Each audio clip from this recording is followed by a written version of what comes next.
안녕하세요. 작가와 함께는 김달진 미술자료박물관의 소장자료와 아트코리아 방송이 협업을 해서 만드는 그런 프로입니다. 이 프로를 시작하게 된 거는요, 저희들이 많이들 알고 계시지만 이 김달진 미술자료박물관에 한 개인에 대한 일종의 스크랩북이죠. 우리가 이걸 디폴더라고 얘기를 하는데요, 여기 한 335명 작가들에 대한 기사 스크랩이 되어 있습니다. 그래서 한 작가의 초기의 기사부터 최근 자료까지 그 기사가 계속 이렇게 모여지는데요, 그걸 또 저는 최근에는 어떤 공유화, 여기에 대한 관심이 많기 때문에 한 작가에 대한 자료를 6가지 카테고리로 계속 엑셀로 정리를 합니다. 정리를 한 다음에 이 많은 거를 다 실을 수가 없으니까 그 서울 아트 가이드에 이렇게 한 페이지로 축약을 해서 보여주고, 더 많은 자료를 보시려면 이 김달진 미술 연구소 박물관을 오십시오, 이렇게 안내를 하고 있습니다. 그래서 그 공유화의 일환으로 이렇게 소개를 하고 있고요.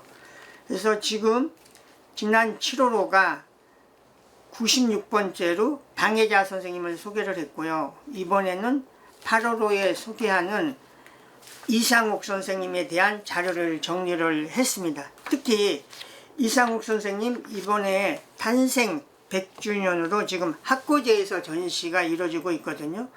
그래서 마침 전시도 이루어지고, 그래서 이상욱 선생님에 대한 자료를 가지고 이렇게 얘기를 하겠습니다.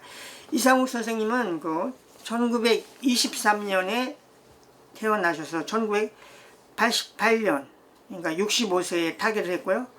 올해가 탄생 100년, 이런 뜻있는 해이죠. 이상욱 선생님은 우리나라 그 추상화 1세대에 속하기도 하고요. 또 하나는 우리나라 판화의 개척자로서 그를 이렇게 평가할 수가 있습니다. 그러면 일단 그 기사를 중심으로 해서 이렇게 살펴보도록 하죠.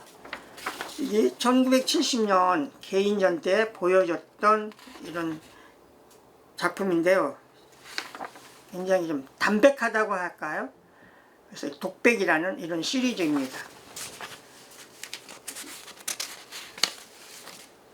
이 시리즈가 그 주간경향 73년 4월 22일자에 소개됐죠. 그러면 지금 봤었을 때는 앞에 그 그림하고 큰 원형 밑에 어떤 사각의 띠라고 할까, 이런 것이 보여주는 이런 그림의 형태는 많이 이렇게 닮아 있습니다.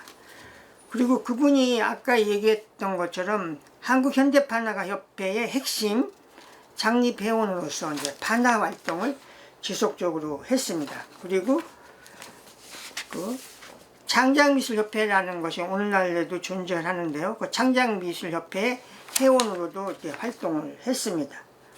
그리고 여기서 이제 보여지기 시작하는 이런 추상은 어떤 서예를 기반으로 한 이런 작품들이 보여지고 있죠. 여기 보여주는 두 점은 지금 그 판화 작품으로서 보여줬었던 이런 작품입니다.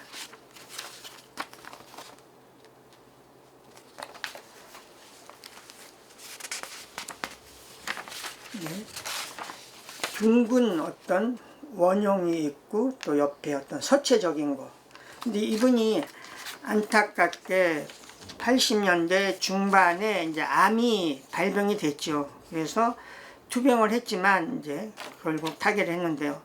그 당시 87년 동아일보 9월 2일자를 보면 꺼져가는 생명 화포계에서 암투병 이상욱 씨 서울미술대전 출품, 입원 중 몰래 빠져나가 화실서 작업, 쓰라림과 분노도 세월 흐르며 사랑. 그래서 그 서울미술대전은 서울시립미술관에서 초대했던 어떤 중진 원료작가 전시죠. 여기 이렇게 초대가 됐습니다. 그래서 그 87년에 암 투병 중면서 서울, 부산, 대구에서 동시에 이렇게 작업을 했습니다. 추상작업 일관한 화단의 야인 투병화가 이상욱 씨 대구에서 전시회 뭐 이런 내용들이 소개가 됐습니다. 암과 싸우며 예수론 불태워 제자들이 작품과 3개 도시에서 동시로 전시를 마련했다. 이런 내용들요.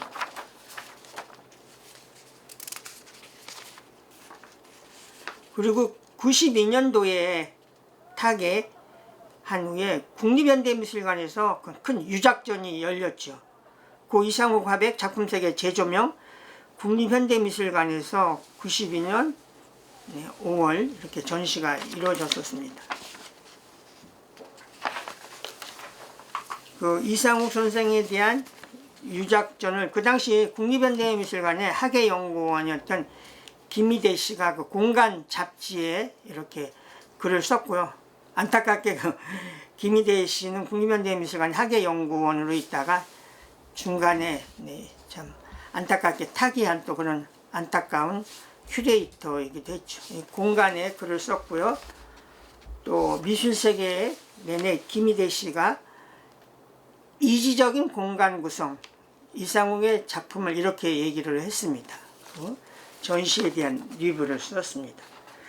그리고 5년 후에 동아일보에 있는 일민미술관에서 또 이상욱 선생님에 대한 전시가 있었었죠. 그래서 그 당시 유준상 선생님이 그 월간미술의 어떤 그 리뷰를 썼었고요.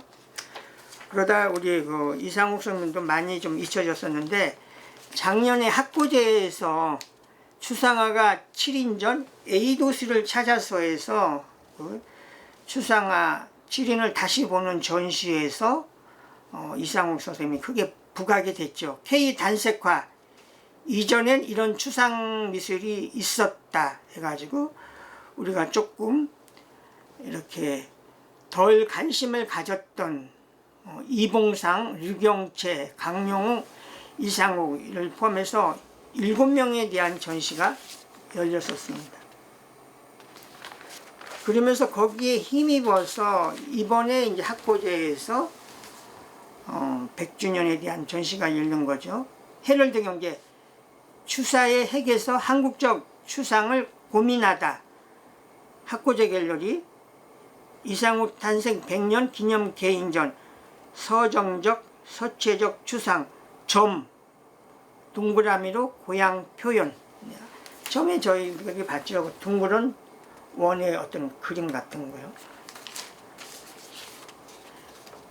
연합뉴스 서체적 추상, 서정적 기하 추상 학고제에서 이상욱 개인전에서 그 작품들이 이렇게 소개가 됐습니다.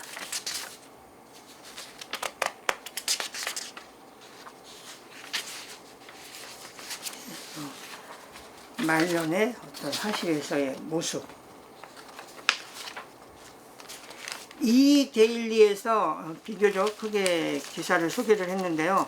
한국 1세대 추상화가 이상욱 개인전 더 센테너리 이중섭 선생도 묵던 사랑방 정이었구나 따뜻한 추상 충정로 적산가옥소 76년째 집 지키는 장남 이용기 씨이고요. 초기작부터 말년까지 해와 40여 점 엄선 평생 추사 김정희 연구 서체적 추상 개척 고향에 대한 그리움 동그라미로 표현하기도 학고제 갤러리에서 26년 만에 개인전.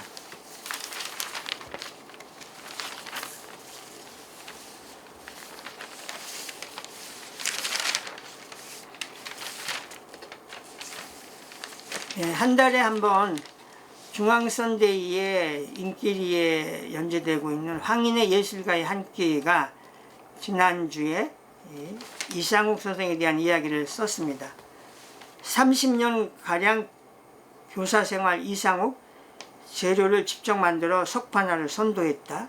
함흥 출신 47년 결혼 직후 월남 고교서 후학들 지도 1세대 판화가 한국 판화협회 현대판화가협회 창립 비엔날레 참가 등 해외 교류 활발 충정로 집겸 아틀리에에 손님을 초대했고 털개 간장게장 등 이북 음식을 즐겼다. 이런 이야기를 심도 있게 글 잘 쓰는 황인 씨가 맛깔나게 소개를 했습니다.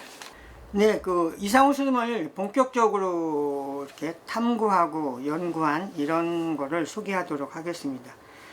그 아까 이야기한 것처럼 이상우 선생님이 88년도 4월에 타계를 했죠. 그래서 그 공간 88년 5월호 이 표지가 이상우 선생님의 작품인데요. 이 5월호에 보면은 그 미술평론가 오광수 선생님이 이상욱에 대한 글을 썼는데요. 그 잡지의 8페이지에 장장하게 이상욱 선생님을 심도 있게 연구를 했습니다. 그래서 그 작가론 해가지고 고 이상욱 균형으로서의 삶과 예술 해서 그 선생님의 일대에 대한 작가론입니다. 그 소 주제를 보면은요, 고 이상욱의 예술세계 형성과 전개의 고찰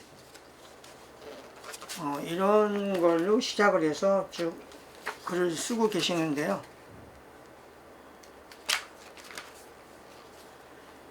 균형으로서의 삶과 예술 이렇게 풀어가고 있습니다. 예술적 투원 형식을 넘어선 정신의 고백 이상욱 선생님이 이렇게 다루고 있습니다. 그리고 젊은 미술 연구자 안태현 씨라고 잊혀진 작가를 찾아서 해서 이상욱 1923년에서 1988년 그래서 이게 2019년인데요. 그 젊은 미술 연구자가 이상욱 선생에 대한 거를 굉장히 오랜 동안 연구를 거쳐서 아주 대대적으로 이렇게 해서 이 블로그에다가 올려서 초기에 이런 작품까지를 다 이렇게 소개를 했습니다.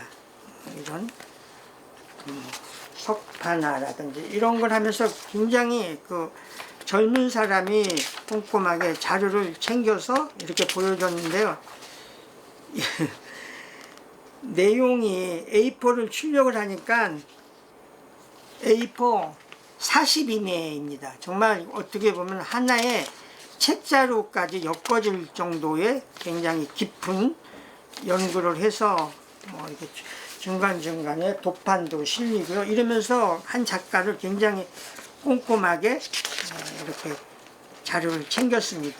그래서 저희 아까 보여줬던 것 같은데요. 박물관에도 와가지고 그 당시 그 주간경량 73년 4월 22일 날 여기 남아있는 걸 가지고 찍어서 여기에 도판 제공 김달지 미술자료박물관 이렇게 해서 이렇게 젊은 연구자들이 또 새로운 작가 또 우리가 잊혀진 이런 작가들을 이렇게 심도 있게 연구해 간다는 것은 또 하나의 굉장히 바람직한 일이 아닌가 이런 생각이 들었습니다.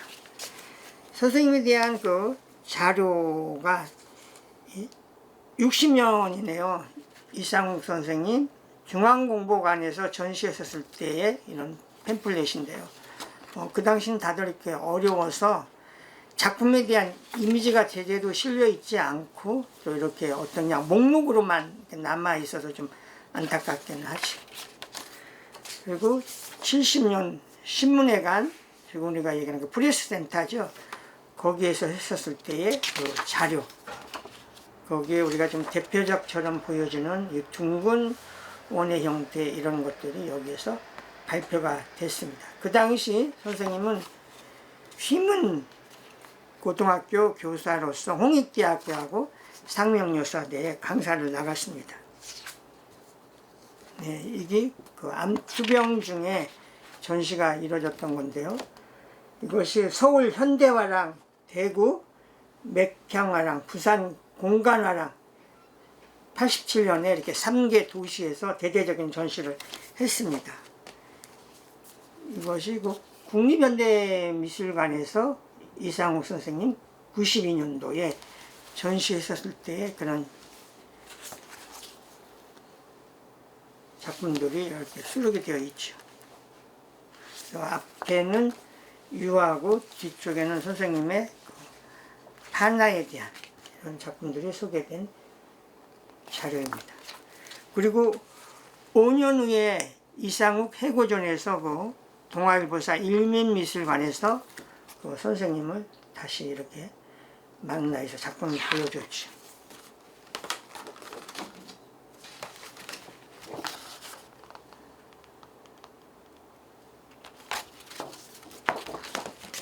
그리고 현재 학고제에서 열리고 있는 선생님에 대한 작품집, 여기에는 선생님의 초기작에서부터 웬만한 작품들이 다 수록이 된 이런 도록입니다. 이런 서체를 기반으로 한 추상.